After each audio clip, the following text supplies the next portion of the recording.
Agradecemos o nome do nosso Deus, amém? Bom, para quem me conhece, meu nome é Henrique.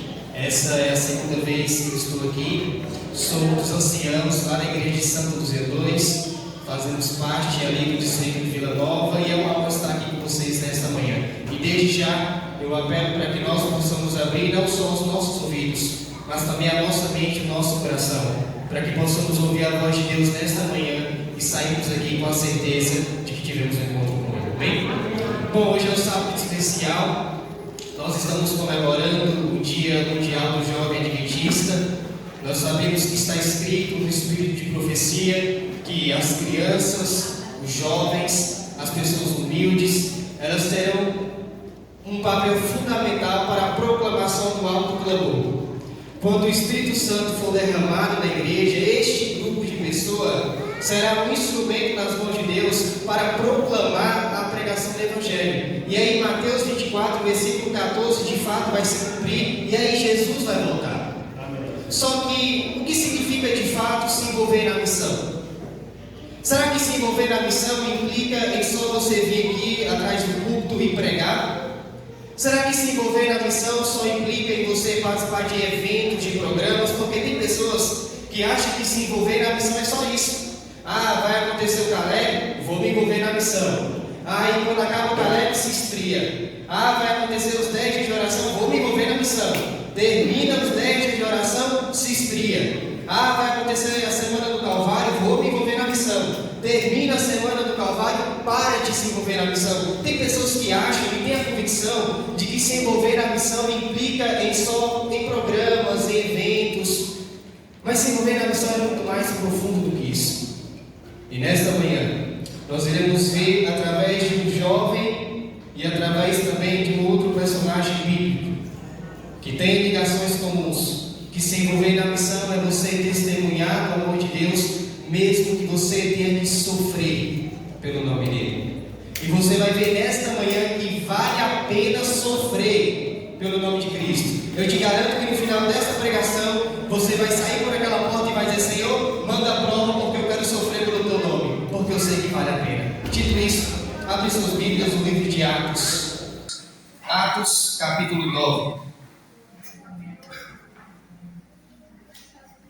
Livro de Atos, capítulo 9, nós iremos ler o verso 1, 2, 3 e 4. Livro de Atos, capítulo 9.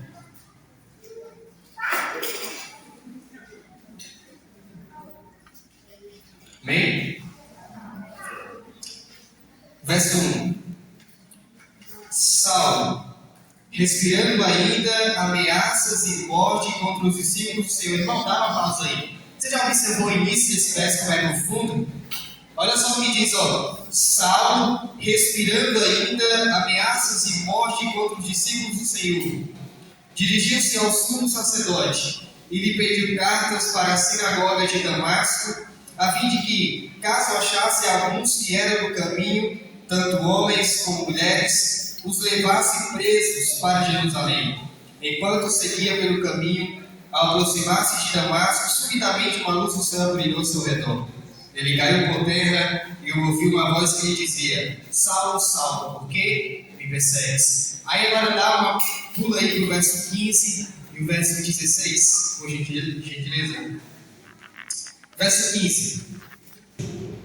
Mas o Senhor disse a Ananias: Vá, porque este é para mim um instrumento escolhido para levar o meu nome diante dos gentios e reis, bem como diante dos filhos de Israel. Agora grave esse verso 16, porque esse verso 16 mostra uma pequena profecia que iria se cumprir na vida de Paulo. Olha só o verso 16. Pois eu mesmo vou mostrar a ele quanto deve sofrer pelo meu nome. Tem algumas traduções bíblicas que diz assim, pois eu lhe mostrarei o quanto lhe importa sofrer pelo meu nome. A Bíblia nos conta a história de Saulo. É uma história muito conhecida para quem lê e estuda a Bíblia, para quem frequenta uma igreja. Saulo era natural de uma cidade chamada Tarso. Por isso a expressão Saulo de Tarso, Paulo de Tarso. A cidade de Tarso era uma cidade bem interessante. Era considerada uma uma cidade universitária. Era uma cidade que tinha uma estrutura acadêmica acima da média para os seus dias.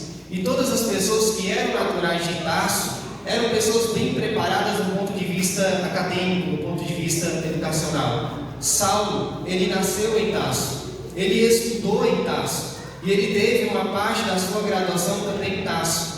Portanto, nós estamos falando de um homem de um ponto de vista acadêmico acima da média. Além disso, Saulo teve como seu professor, como seu orientador, como seu docente, ninguém nada menos de Gamaliel. Gamaliel, ele era um mestre por excelência e todo aluno sonhava em tê-lo como seu professor. E Saulo teve. Portanto, nós estamos falando de um homem bem preparado em muitas áreas da vida. Mas além disso, se destacava em Saulo um temperamento bem peculiar. Vocês sabem que as pessoas conhecem pelo menos 4 tipos de temperamento. Alguém poderia me citar um aí? Colérico, sanguíneo, fleumático, melancólico. E melancólico. Saulo era colérico. Os coléricos são aquelas pessoas que são movidas pela razão. São aquelas pessoas mais pragmáticas, mais frias, mais calculistas. O colérico, ele calcula melhor antes de tomar uma decisão. Eles não são bem levados pela emoção, eles são mais movidos pela razão, diferentemente do sanguíneo. Os sanguíneos são aquelas pessoas que são movidos pela emoção, pelo momento, pela explosão. O sanguíneo, ele age e depois é que pensa.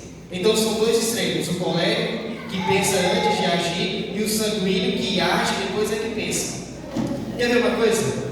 Imagine um colérico indo comprar um pão. Ele acorda de manhã cedo e começa a pensar na sua cabeça: bom, eu tenho até tal horas, porque eu tenho um compromisso, aí vou na padaria, que é mais, essa aqui que é mais perto, vou comprar essa quantidade de pão, porque eu tenho que pagar a conta, tal dia, sei lá, e aí eu vou comprar este pão, e se não tiver aquele pão, eu vou comprar o outro. Então, antes do colérico sair para comprar o pão, ele já pensa e arquiteta o que ele vai fazer. Diferente do sanguíneo, irmão. O sanguíneo, ele vai em todas as padarias da cidade, ele sai comprando tudo que é pão. Quando ele chega em casa, quando ele vê que ele tem que sacola, ele fala: olha, mas por que eu comprei esse tanto de pão? Então são duas pessoas que agem e reagem diferente. O fleumático é aquele irmão que fica em cima do muro, que não gosta de se aparecer, que não gosta de tomar decisão. E o melancólico é aquele irmãozinho que gosta de chorar. Então Saulo, ele era colérico. Dizem as pessoas que para você ter uma boa liderança na igreja, tem que ter um colérico lá. Agora, não pode ser todo mundo colérico, porque senão o negócio fica frio, fica calculista. E também não pode ser todo mundo sanguíneo, porque senão o negócio imunda, pega fogo. Tem que ter equilíbrio, um colérico, um sanguíneo. Dizem as pessoas que os coléricos são bons presidentes de empresa, que os coléricos são bons presidentes de instituição. O colérico é aquele que, quando a situação está em crise, ele mantém a calma para administrar e dizer sim e dizer não. Quando está todo mundo desesperado, ele tenta resolver o problema. Então esse era Saulo. Um homem bem preparado do ponto de vista acadêmico, era advogado, formado na lei de direito, poliglota, falava 5 idiomas. Mas além de tudo isso, Saulo tinha princípios judaicos que para ele eram muito sólidos. Saulo tinha princípios religiosos, teológicos, que para ele eram imutáveis. Ele era aquele tipo de pessoa que dizia o seguinte: meu bisavô foi assim, meu avô foi assim, meu pai e minha mãe foi assim, eu nasci assim e vou morrer assim. Você conhece alguém que fala isso por aí? Você está passando estudo bíblico para essa pessoa e fala: irmão, a palavra de Deus diz que é assim. Você fala: não, mas eu nasci nessa minha concepção, eu prefiro morrer do que mudar a minha concepção. Então esse era Saulo. E um dia, Saulo, ele começou a observar um movimento que havia iniciado e estava crescendo de uma maneira sobrenatural, chamado cristianismo. Saulo começou a observar e ver o que o cristianismo oferecia, aí ele ficou muito preocupado. Ele falou: gente do céu, este cristianismo é um perigo. Nós temos que pôr fim agora, quando ele está no início, porque se for deixar esse movimento crescer, lá na frente vai se tornar uma pedra do sapato. Então Saulo arquitetou planos e formas de tentar parar o cristianismo, mas ele não conseguiu. E aí então Saulo resolve arregaçar as mangas, a colocar a mão na massa e o pé na estrada e tentar do seu jeito parar o cristianismo. Saulo agora ele se destaca como perseguidor dos cristãos. E uma dessas ações perseguidoras se destaca aquela morte de um jovem, de um servo de Deus chamado Estevão. Se você for em Atos capítulo 7, nos conta a história de Estevão, a forma como ele foi morto, apedrejado. E se você lembra bem do texto, lá diz que no momento em que Estevão estava sendo apedrejado, ele foi colocado de joelhos e havia um grupo de pessoas ao redor de Estevão. E sobre o consentimento e a coordenação de Saulo, Estevão foi morto, apedrejado. Sabe qual foi o erro que aquele jovem cometeu? Sabe qual foi o crime que Estevão cometeu que levou ele a ser apedrejado? Simplesmente porque ele era cristão. Simplesmente porque ele era um jovem que testemunhava do amor de Deus. Só que o que me chama mais atenção na história de Estevão é que momentos antes dele ser morto, momentos antes dele ser apedrejado, ele fez uma oração. E a oração de Estevão fez total diferença na vida de Saulo. Minutos antes da sua morte, minutos antes de ele ser apedrejado, Estevão ele olhou para o céu e Deus concedeu a ele uma visão. E na visão Estevão ele viu Jesus à direita do Pai. E logo após essa visão, Estevão começa a orar e diz: Senhor, não lhes imputes este pecado. Em outras palavras, Estevão estava dizendo: Senhor, dentro de alguns minutos eu serei morto, dentro de alguns minutos eu serei apedrejado, mas antes que isso aconteça, eu queria dizer ao Senhor que eu perdoo cada um dos meus assassinos e peço que o Senhor também os perdoe. Uau! Você acha que é fácil fazer esse tipo de oração? Imagine você, alguém que está fazendo mal a você, alguém que está prejudicando você no trabalho, ou alguém que está fazendo mal a alguém da sua família, ou alguém que você ama, e você olha e fala: Senhor, tem alguém que está fazendo isso, mas eu quero dizer ao Senhor que eu já perdoo essa pessoa de maneira antecipada e quero vê-la no céu. Não é fácil, irmãos. Estevão poderia reclamar, Estevão poderia murmurar, poderia se revoltar contra Deus. Ele poderia falar: Senhor, mas que negócio é esse? Eu sou um jovem teu, eu sou um servo teu, eu fui escolhido como diácono, eu sou o primeiro a chegar na igreja, eu sou o último a sair, eu sou um instrumento em tuas mãos, o Senhor vai permitir que eu morra desse jeito, dessa forma. Quer saber de uma coisa? Não vale a pena ser cristão. Quer saber de uma coisa? Não vale a pena guardar o sábado. Quer saber de uma coisa? Não vale a pena ser servo seu. Estevão poderia se reclamar, ele poderia se revoltar contra Deus, mas isso ele não fez. E por que muitas das vezes nós, por motivos pequenos, banais, nos revoltamos contra Deus e queremos voltar para o Egito? Estevão poderia se revoltar contra Deus, mas isso ele não fez. Pelo contrário, ele orou. Ele falou: Senhor, não lhes imputes este pecado. E após esta oração e esse perdão concedido, Estevão foi morto. Só que eu queria que vocês soubessem nessa manhã e tivessem a certeza que Deus ouviu a oração daquele jovem. Deus ouve as orações. O profeta Isaías disse que os ouvidos de Deus não estão fechados e não estão surdos em que ele não possa ouvir. Em outras palavras, o profeta está dizendo que os ouvidos de Deus estão abertos e estão atentos para ouvir a minha, a nossa oração. Quem crê diz amém. Amém. Ouviu, mamãe? Ouviu, papai? Você que tem muito tempo, que está orando pelos seus filhos, que um dia estava aqui na igreja, que um dia cantava, que um dia pregava, e estão fora. E aí você ora, e parece que você não vê resposta, parece que você não vê solução. E talvez tenha alguém aqui nessa manhã que esteja orando por alguém que estava aqui na igreja e hoje não está mais. E durante a caminhada cristã você se pergunta: mas será que o milagre vai acontecer? E às vezes parece que não vai, mas vai. Sabe por quê? Porque Deus ouve e responde todas as orações. Mesmo que você não esteja vivo para ver sua oração ser respondida, mesmo que você morra antes, mas eu te garanto em nome de Jesus que na manhã da ressurreição você e eu teremos surpresas incríveis. Estevão morreu, ele não viu sua oração ser respondida até hoje. Estevão não sabe, porque ele morreu logo em seguida, ele foi apedrejado. Só que dias depois, momentos depois, quando Saulo estava indo para Damasco, para perseguir mais cristãos, para matar mais cristãos. Foi nesse contexto, foi nessa viagem que eu imagino que Deus olhou para Saulo e falou: Saulo, agora eu vou responder a oração do meu jovem Estevão. E aí Jesus aparece de uma maneira sobrenatural. Aparece uma luz que envolve Saulo. Ele olha para a luz, ele olha para o clarão, ele fica cego, ele cai ao chão. Quando ele cai, ele não viu mais nada. Ele só ouve uma voz que diz: Ô Saulo, por que você me persegues? Por que você tem tanta raiva de mim? E aí Saulo não fez mais nada, só ouviu a voz e falou: mas quem é que está aí? E aí a voz diz: eu sou Jesus, a quem você tanto persegue. Saulo sentiu na pele que perseguir o servo de Deus, a igreja de Deus, é perseguir o próprio Deus. E aí neste momento Jesus já havia tocado de maneira efetiva no coração de Saulo. Saulo, com o coração quebrantado, ele pergunta: Senhor, o que o Senhor espera de mim? E aí Deus diz: calma, meu filho, as pessoas vão pegar você pela mão, vão levar para a cidade, e lá será dito o que você vai fazer. Pegaram Saulo pela mão, levaram lá, e ele ficou no banco da praça. Só que nesse contratempo, Deus ele vai até um missionário chamado Ananias. E aí Deus diz: Ananias, tem uma visita para você fazer, tem um estudo bíblico para você passar. E Ananias: é mesmo, Senhor? Começou a pegar a caneta e o papel.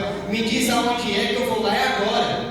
E aí Deus diz: Ananias, você vai lá onde está Saulo. Ananias soltou a caneta na mesma hora. Que Saulo, Senhor? Por acaso é o de Tarso? Sim, Ananias, é o de Tarso. Senhor, o Senhor conhece aquele homem? Aquele homem é um problema. Aquele homem ajudou a matar Estevão. Se eu for lá, ele vai me matar. E aí Deus diz: Ananias, pode ir, porque Saulo não é mais o mesmo.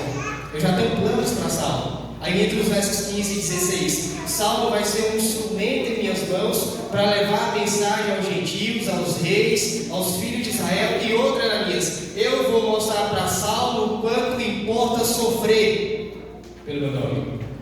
Ananias foi, fez a visita, fez o estudo, fez o apelo e batizou Saulo. Amém, irmãos? Amém. Agora sabe por que isso aconteceu? Porque um jovem, lá em Atos capítulo 7, orou por ele, perdoou ele. Sabe, queridos, existem muitas pessoas que não vão entrar aqui na igreja de qualquer maneira.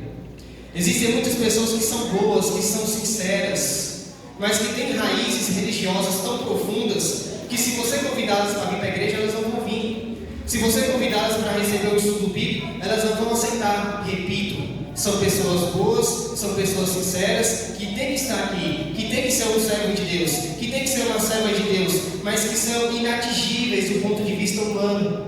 E aí você se pergunta: Henrique, eu como missionário de Deus, como é que eu vou alcançar essas pessoas? Aí entra o que o jovem Estevão fez: a oração, e aí depois da oração aproximar-se da pessoa através da amizade. Mas nem sempre a amizade resolve, mas a oração resolve. Depois que Saulo foi batizado, depois que ele entregou sua vida a Cristo, depois que agora ele se tornou um servo de Deus, um cristão, um homem que foi usado por Deus de uma maneira incrível, o maior escritor da Bíblia, escreveu cerca de 14 livros, o homem que foi usado por Deus de uma maneira poderosa, através dos seus escritos, por exemplo, e da forma como Deus inspirou ele, que hoje nós entendemos o que é justificação pela fé, o papel da lei, o papel da graça.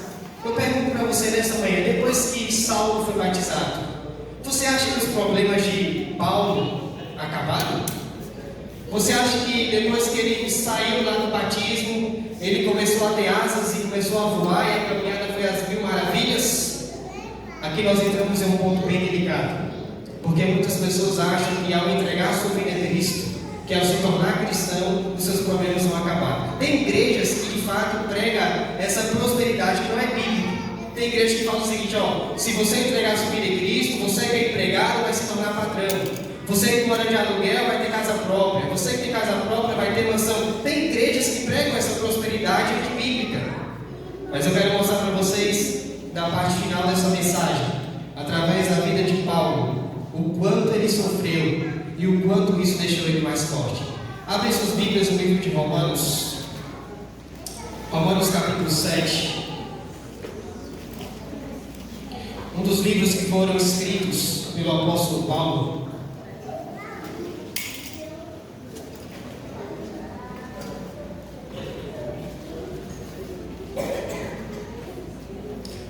Livro de Romanos, capítulo 7. Nós iremos ler o verso 15.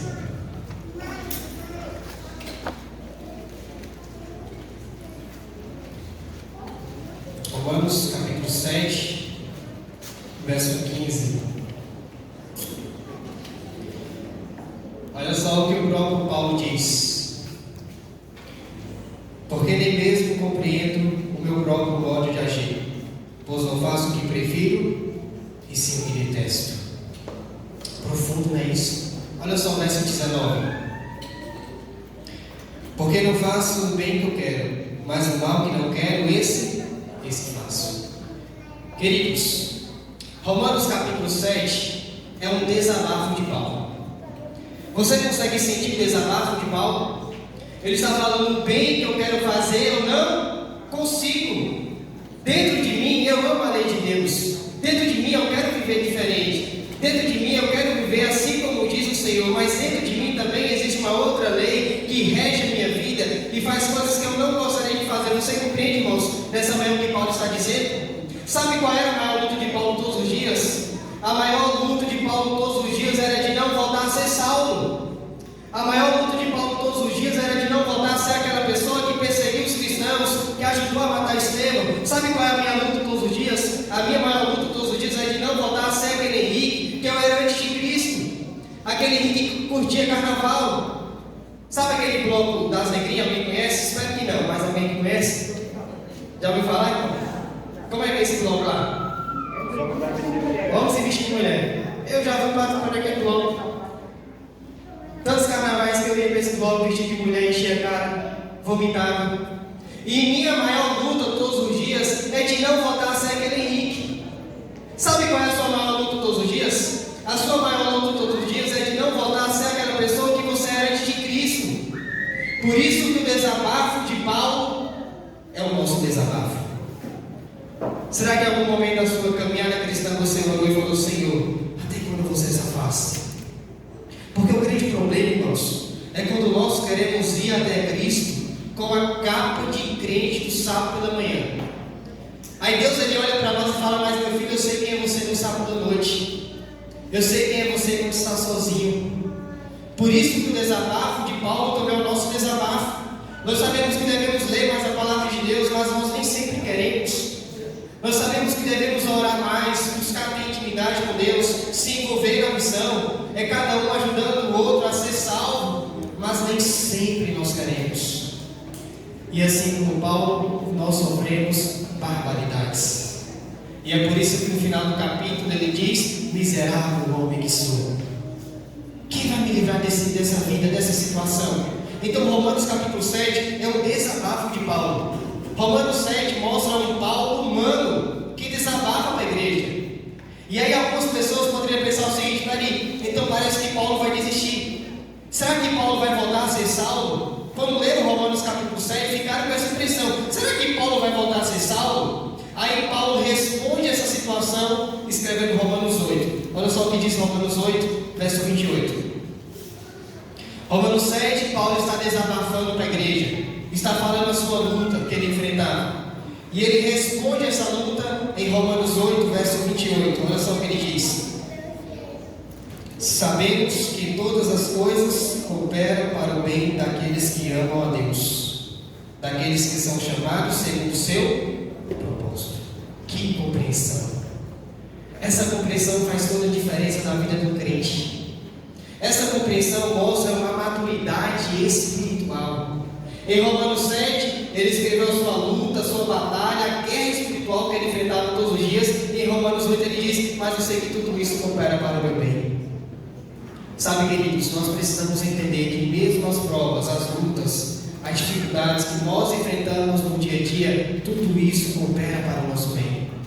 É na hora da prova que você deve orar mais. É na hora da luta que você tem que ler mais a palavra de Deus. E dessa forma a gente vai aumentando a nossa intimidade, o nosso relacionamento com Ele. Então lembre-se, se você estiver passando por uma prova ou por uma dificuldade que você não entende, saiba que tudo isso pode levar você para mais perto de Cristo, se você quiser, é claro. Interessante, irmãos, que de fato o apóstolo Paulo, ele tinha autoridade para dizer isso, porque ele viveu Romanos 8, verso 28. Só para vocês terem uma ideia, em Romanos 9, Paulo foi batizado. E aí ele começa a pregar em Damasco. Interessante que o mesmo local em que ele estava indo para perseguir os cristãos foi o primeiro local que ele começou a pregar, Damasco. Está registrado alguns anos depois, em Atos 13, que ele inicia sua primeira viagem missionária. E em Atos 14, está registrado que ele estava em um local chamado Listra, junto com Barnabé. E aí o apóstolo Paulo estava sendo usado poderosamente pelo Espírito Santo. E aí ele viu em uma direção um paralítico, um coxo, que tinha aquela doença desde o seu nascimento. O Espírito Santo, através de Paulo, cura aquele coxo. As pessoas, quando viram aquele milagre, começaram a ir até Paulo para adorar Paulo. E começaram a falar: os deuses desceram até nós em forma de homens. Só que Paulo, quando ele viu isso, ele rasgou as suas vestes e ele começou a pregar contra a idolatria. Irmãos, nós somos seres humanos, assim como vocês, devemos adorar o Deus Criador dos céus e da terra. Enquanto Paulo pregava contra a idolatria, veio um grupo de judeus e começou a incentivar a multidão. Naquele dia, pelo simples fato de que Paulo estava testemunhando do amor de Deus, ele foi apedrejado, pegaram pela perna dele, arrastaram para fora da cidade e ele foi tido como morto. Eu pergunto para você nessa manhã: você acha que pelo simples fato de que Paulo foi apedrejado, arrastado para fora da cidade e foi tido como morto, foi suficiente para fazer com que ele desistisse de Deus? Ao dedinho. Em Atos 15 está registrada a sua segunda viagem missionária. E em Atos 16 está escrito que ele estava em um local com Silas, pregando, testemunhando o amor de Deus, plantando igrejas. E ali tinha uma jovem que era possessa, e os donos daquela jovem usavam a possessão para ganhar dinheiro em cima dela. Só que o Espírito Santo, através de Paulo, liberta aquela jovem. Os senhores daquela jovem viram aquilo e não gostaram. Mandaram prender Paulo. Naquele dia, porque Paulo estava sendo um instrumento nas mãos de Deus, ele foi preso, chicoteado, e à meia-noite, quando seu corpo estava sangrando, preso, ao invés de questionar, ao invés de murmurar, como muitos de nós fazemos por coisas simples, a Bíblia diz que ele estava orando e cantando. Ele adorava a Deus também nos momentos difíceis. De fato, quando ele diz que todas as coisas cooperavam para o seu bem, ele estava dizendo isso. No momento em que ele era apedrejado, no momento em que ele era preso, perseguido, recebeu naufrágio, passou fome, passou frio, tudo isso estava levando ele para mais perto de Cristo. Era por isso que Paulo dizia: viver é Cristo e morrer é lucro. Era por isso que Paulo dizia: já não sou eu quem vive mais. Sabe aquele velho Saulo que perseguiu os cristãos? Aquele velho Saulo foi crucificado com Cristo. Hoje eu sou uma nova pessoa porque Cristo vive em mim. A gente precisa também dessa mesma autoridade em dizer: não é eu quem vive mais, mas aquele velho Henrique, aquela velha pessoa foi crucificada com Cristo, porque é Cristo que vive em mim. E depois de um tempo, quando Paulo já estava idoso, ele é levado para ter um encontro com um dos maiores psicopatas que essa terra já teve. Eu estou me referindo a Nero. Nero era terrível demais, irmão. Só para vocês terem uma ideia, Nero mandou matar sua mãe, Agripina. Nero mandou matar os seus 2 irmãos. E ainda mandou matar sua esposa. Nero iniciou uma das piores perseguições ao cristianismo. Foi Nero que mandou crucificar Pedro. Sabe aquele incêndio que teve em Roma, que durou cerca de uma semana?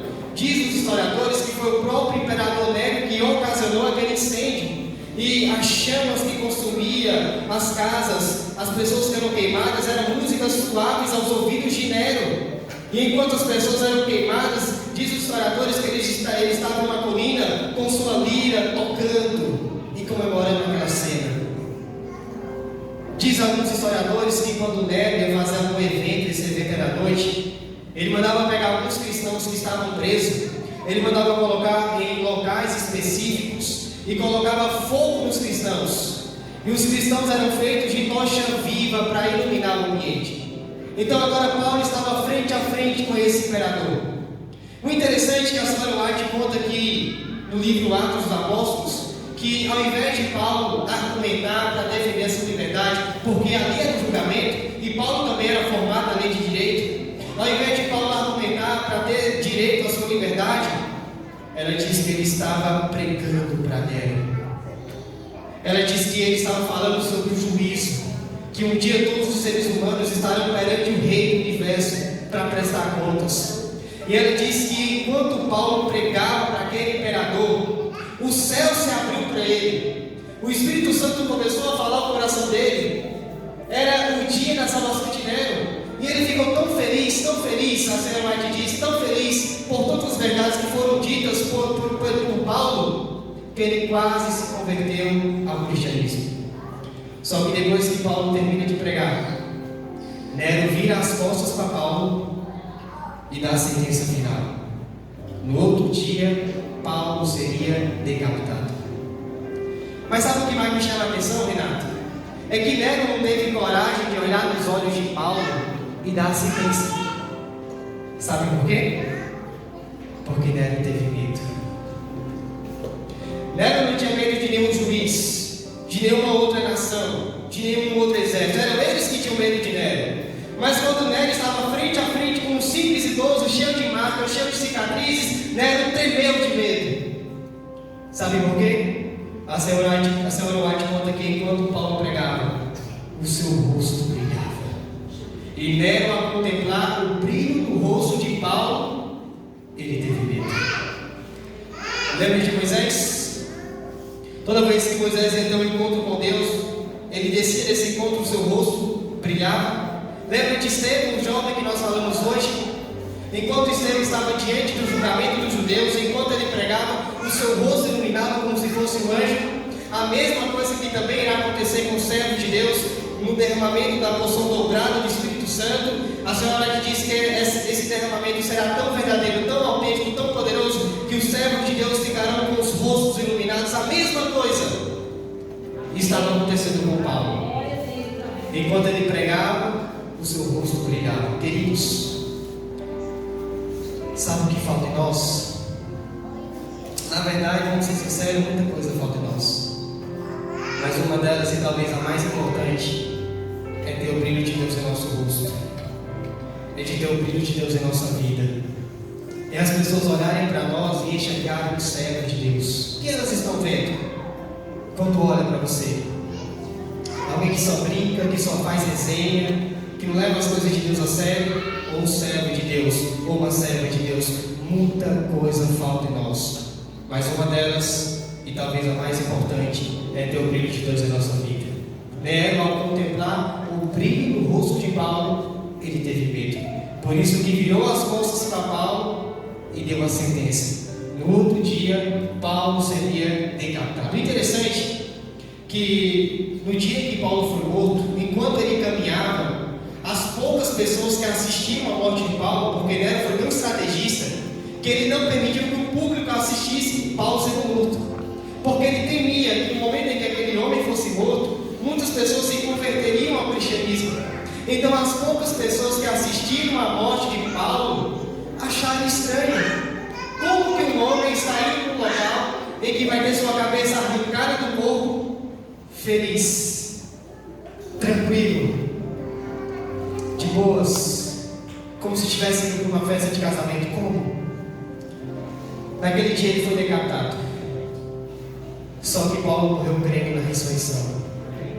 Paulo morreu crendo na volta de Jesus.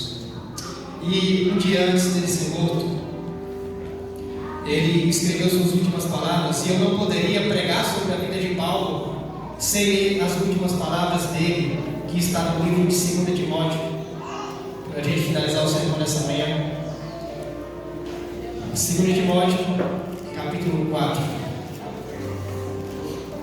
Paulo escreve sua segunda carta para Timóteo, mas poderia ser muito bem carta de Paulo para a igreja de Morada da Lua, porque isso aqui tem tudo a ver com a gente. 2 Timóteo, capítulo 4, versos 6, 7 e 8.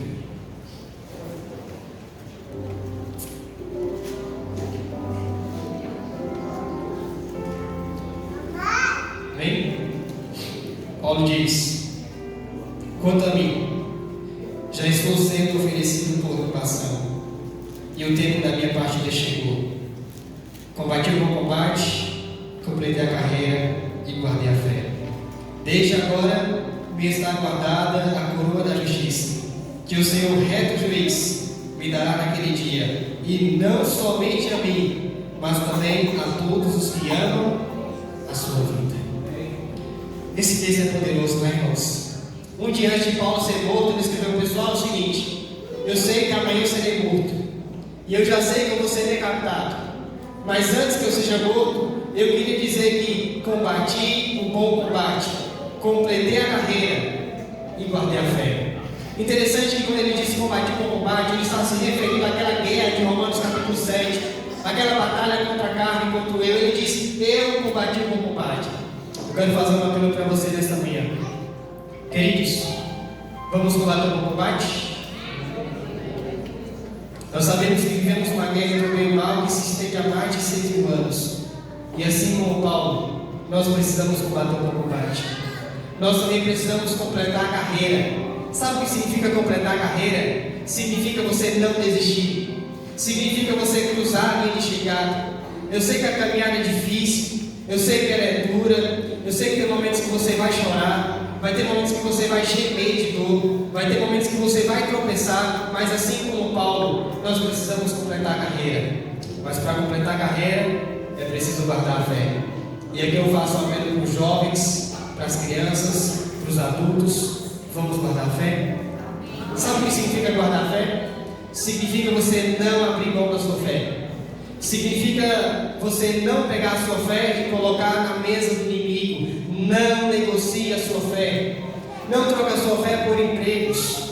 Não troque a sua fé por dinheiros. Não troque a sua fé por corpos sarados.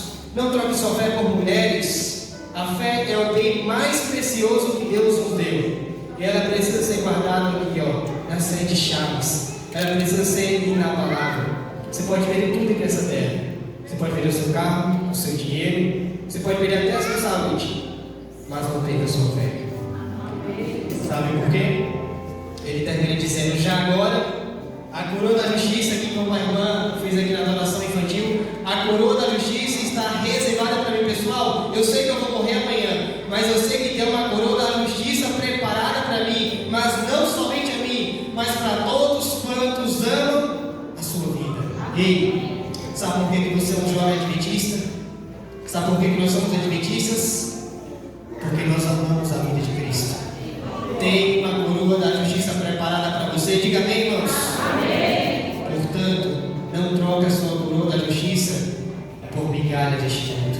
Mas assim como Paulo, vamos combater o bom combate, vamos completar a carreira e vamos guardar a fé, e isso é possível. E se o pecado nos chamar, insistindo que a gente caia, nós iremos dizer: já não sou eu quem vive mais. Aquela velha pessoa foi crucificada com Cristo, porque é Cristo que vive em mim. Se esse é o seu desejo, eu convido você a se colocar em pé e juntos nós iremos cantar Eu Não Sou Mais Eu.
Pai, nós também queremos ter essa mesma autoridade, assim como disse e viveu Paulo. Eu não sou mais eu, mas é Cristo que vive em nós. Mas nós sabemos, Pai, que para vivermos essa maturidade espiritual, primeiramente, assim como fez o apóstolo Paulo, nós precisamos nos entregar por completo. E é por isso que nesta manhã nós estamos nos entregando por completo em tuas mãos, para que o Senhor possa fazer uma restauração em nossa vida, restaurar os nossos dons, os nossos talentos, os nossos pensamentos, restaurar, Pai, nossa vida por completo. Se for necessário, nos dá um novo coração, mas um coração que esteja disposto a viver assim como diz o Senhor, para que possamos, ó Pai, continuar firmes e fortes nessa caminhada cristã, para que quando Jesus voltar com poder e grande glória, nós possamos receber das próprias mãos do nosso Salvador a nossa coroa da justiça. Seja por cada um de nós, nos abençoe, é tudo isso que nós te pedimos e sim o fazemos pelo doce e agradável nome de Jesus Cristo. Amém. Marcos Henrique, ministro da Igreja do Navegador, agradece pela maravilhosa mensagem. Que Deus possa abençoar e pensa abençoe. O irmão Marcos Henrique estará à porta para se despedir dos irmãos. A equipe de louvor vai cantar o hino e a saída será autorizada pelos diáconos.